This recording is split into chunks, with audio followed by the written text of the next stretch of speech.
Assalamualaikum warahmatullahi wabarakatuh. Perkenalkan, nama saya Rahmadian Fitri. Baiklah, di sini saya sebagai moderator dari kelompok 4 atau kelompok Garuda Indonesia. Di sini kami diberi kesempatan untuk mempresentasikan materi tentang strategi with several tools. Baiklah, sebelum masuk ke materi, saya akan memperkenalkan rekan kelompok saya. Yang pertama ada Cia Mardatila, yang kedua ada Faras Tiara Suci, yang ketiga ada Fitra Hayati Ulfa, yang keempat ada Putri Seni Hati, yang kelima ada Wiwit Mutia Lestari. Baiklah, untuk penjelasan materi yang pertama tentang TOWS Matrix itu akan dijelaskan oleh Wiwit. Materi yang kedua tentang Space Matrix itu akan dijelaskan oleh Fitrah. Materi yang ketiga tentang BCG Matrix yang akan dijelaskan oleh Putri. Materi yang keempat yaitu tentang IE Matrix akan dijelaskan oleh Faras. Materi yang kelima Grand Strategy Matrix itu akan dijelaskan oleh saya sendiri. Langsung saja ke materi yang pertama yaitu tentang TOWS Matrix akan dijelaskan oleh Wiwit. Kepada Wiwit disilahkan. Baiklah, saya Wiwit Mutia Lestari. Di sini saya akan menjelaskan materi mengenai TOWS Matrix. TOWS Matrix ataupun analisa SWOT merupakan alat formulasi strategi. Analisa TOWS adalah identifikasi berbagai faktor secara sistematis untuk merumuskan strategi perusahaan.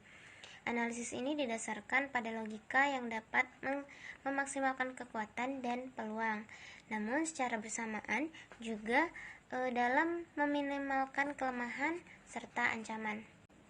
Dan selanjutnya itu TOWS Matrix merupakan matching tool yang penting untuk membantu para manajer mengembangkan 4 tipe strategi. Nah, keempat tipe strategi tersebut yaitu yang pertama strategi SO ataupun Strength Opportunity. Strategi ini merupakan hal yang digunakan untuk kekuatan internal perusahaan dalam meraih peluang-peluang yang ada di luar perusahaan.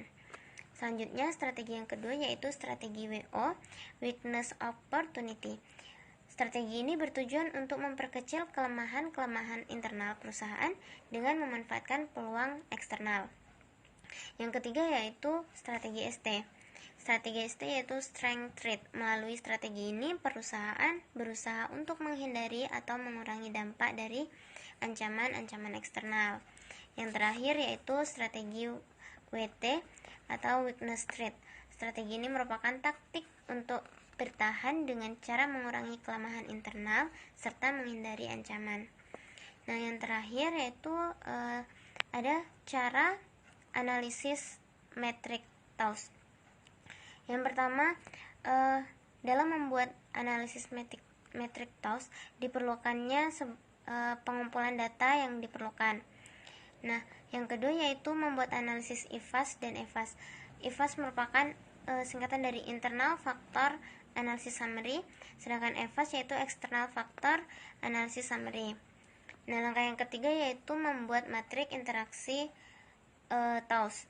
Yang terakhir, memilih alternatif dengan bobot tertinggi. Nah, mungkin itu saja yang dapat saya sampaikan. Sekian. Baiklah, Assalamualaikum warahmatullahi wabarakatuh. Perkenalkan, nama saya Fitra Hayati Ulfa, NIM 19059015. Selanjutnya saya akan menjelaskan materi mengenai Space Matrix. Matrix Space atau Strategic Position and Action Evaluation digunakan untuk memetakan kondisi perusahaan dengan menggunakan model yang dipresentasikan oleh sebuah diagram kartesius yang terdiri atas 4 kuadrat dengan skala ukuran yang sama.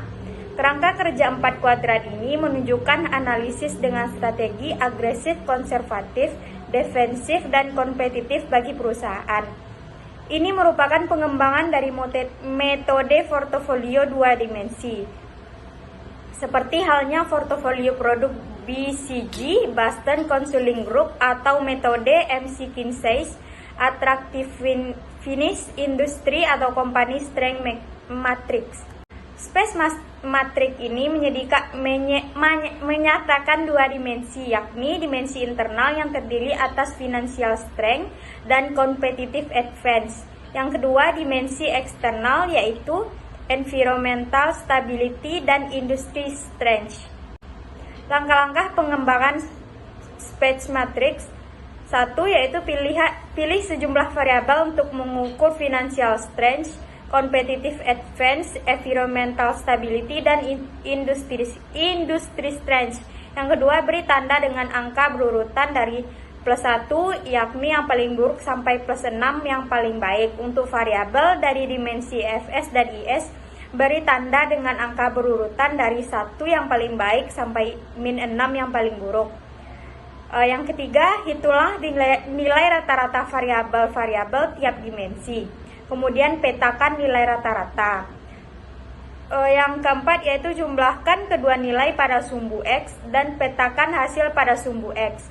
Juga jumlahkan kedua nilai pada sumbu Y dan petakan hasilnya pada sumbu Y. Selanjutnya, petakan pada sumbu Y dan selanjutnya petakan perpotongan kedua titik X dan Y. Yang terakhir, yakni buatlah vektor dari koordinat 0,0 melalui titik perpotongan yang baru. Tanda panah ini memperlihatkan tipe strategi yang disarankan untuk perusahaan tentang pilihan strategi agresif, kompetitif, defensif, and konservatif. Sekian materi dari saya. Baiklah, selanjutnya saya akan menjelaskan mengenai BCG Matrix, yaitu Boston Consulting Group merupakan suatu alat bantu untuk menganalisis sebuah bisnis. Analisis ini dapat membantu perusahaan menilai masing-masing produk atau unit yang dimilikinya, sehingga bisa menentukan strategi ke depannya untuk masing-masing produk tersebut. Jadi masing-masing produk mempunyai perlakuan yang berbeda sesuai dengan kondisi yang dihadapi. Adapun fungsi dari BCG Matrix ini adalah digunakan untuk mengevaluasi portofolio dari produk perusahaan dan juga dapat menilai unit bisnis mereka atau yang disingkat dengan strategi bisnis unit (SBU) seperti divisi atau perusahaan individu dalam organisasi yang lebih besar. Selanjutnya adalah 4 gambaran dari BCG Matrix. Yang pertama, COW, bisnis dengan pertumbuhan rendah, pangsa pasar tinggi, di mana lini produk COW termasuk dalam kategori pangsa pasar yang besar dalam industri yang pertumbuhannya lambat. Yang kedua, DOC, bisnis dengan pertumbuhan rendah dan pangsa pasar rendah, di mana lini produk atau unit bisnis yang dimiliki pangsa pasarnya lebih kecil dalam industri yang matang dan pertumbuhannya lambat. Dan yang ketiga, stars atau bintang, pertumbuhannya tinggi dan pangsa bisnisnya tinggi, di mana unit bisnis ini memiliki pangsa pasar yang lebih besar di industri yang berkembang pesat.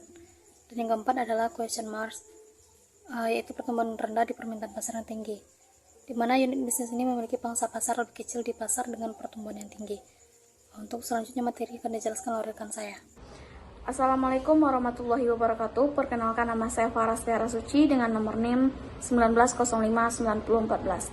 Nah, selanjutnya saya akan menjelaskan tentang materi matriks internal dan eksternal.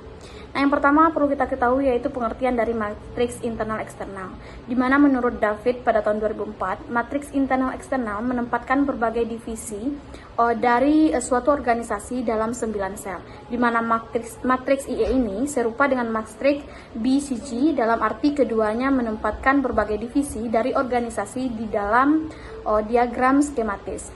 Nah, selanjutnya yaitu manfaat dari internal eksternal matriks.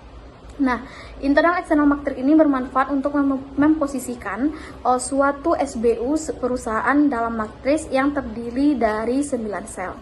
Nah, selanjutnya matriks internal eksternal ini dikembangkan dari model Grand Strategy Parameter yang digunakan meliputi kekuatan internal perusahaan dan kekuatan eksternal yang dihadapi. Nah, tujuan penggunaan model ini adalah memperoleh strategi bisnis di tingkat korporasi yang lebih detail, yaitu strategi pertumbuhan melalui konsentrasi dan diversifikasi, konsentrasi melalui integrasi vertikal, konsentrasi melalui integrasi horizontal, diferensifikasi konsentris, dan diferensifikasi konglomerat. Nah, matriks internal eksternal ini dapat dibagi menjadi 3 bagian utama yang mempunyai dampak strategis yang berbeda. Nah, yang pertama yaitu divisi yang masuk dalam sel 1, 2, dan 4 dapat disebut tumbuh dan membangun, di mana strategi insentif ini meliputi penetrasi pasar, pengembangan pasar, atau pengembangan produk, atau integratif yang meliputi integrasi ke belakang, integrasi ke depan, dan integrasi horizontal. Nah, yang kedua yaitu divisi yang masuk dalam sel 3, 5, dan 7, Nah, paling baik dikelola dengan strategi pertahanan dan pelihara. Di mana strategi penetrasi pasar dan pengembangan produk merupakan strategi yang umum digunakan untuk jenis-jenis divisi ini. Nah, yang ketiga yaitu divisi yang masuk dalam sel 6, 8, dan 9, di mana paling baik dikelola dengan strategi panen atau divestasi. Nah, di mana organisasi-organisasi yang sukses adalah yang berhasil mencapai portofolio bisnis di atau sekitar sel 1 dalam matriks internal dan eksternal. Sekian penjelasan materi dari saya kembalikan ke moderator. Assalamualaikum warahmatullahi wabarakatuh. Baiklah, pada kesempatan kali ini saya akan mempresentasikan materi tentang Grand Strategy Matrix. Dengan menggunakan Grand Strategy Matrix, maka semua perusahaan yang diteliti dapat ditempatkan pada salah satu dari 4 kuadran yang ada. Bentuk umum Grand Strategy Matrix terdiri atas 2 dimensi. Yang pertama ada dimensi posisi persaingan, yang kedua ada dimensi pertumbuhan. Pasar matriks ini terdiri atas 4 kuadran dan masing-masing kuadran memiliki alternatif strategi. Kuadran pertama, perusahaan yang terletak pada kuadran pertama berada pada posisi strategi excellent. Perusahaan ini terus berkonsentrasi dengan strategi yang sesuai, seperti market penetration, market atau product development. Jika perusahaan di kuadran 1 memiliki sumber daya berlebih, maka strategi backward, forward, atau horizontal integration merupakan pilihan utama. Kuadran kedua, perusahaan yang terletak pada kuadran kedua perlu mengevaluasi pendekatan yang mereka lakukan ke pasar secara serius. Meskipun pasar industri dari bisnis mereka sedang tumbuh, mereka sulit bersaing secara efektif. Kuadran ketiga, perusahaan yang terletak pada kuadran ketiga bersaing dalam pertumbuhan industri yang lambat dan memiliki posisi persaingan yang lemah.